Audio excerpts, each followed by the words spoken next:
Magulanon kayo nga midangop sa Brigada News FM Cebu ang managsuon nga Generale nga tagalungsod sa Aluginsan, Cebu. Naghilak si Helen Generale dihang nahinabi nga ang iyang igsuong lalaki nga 59 anyos. Kritikal ang kahimtang niini nga kasamtangang anaa sa Vicente Soto Memorial Medical Center tungod sa sakit nga aneurysm. Dugang ni Helen, gikinahanglan kayo nga madapatan og tambal ang maong pasyente apan gibutyag sa magsuon nga mahal ang kantidad, hinungdan nga naglisod sila sa pag-provide sa matagadlaw nga tambal.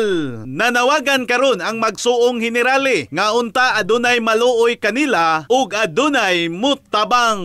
Kaysa iarong kahimtang nga ni desisyon na ang doktor nga adlaw na lang among paabuton nga makahibaw siya nga nilihok mi nga mga imig financial assistant para niya.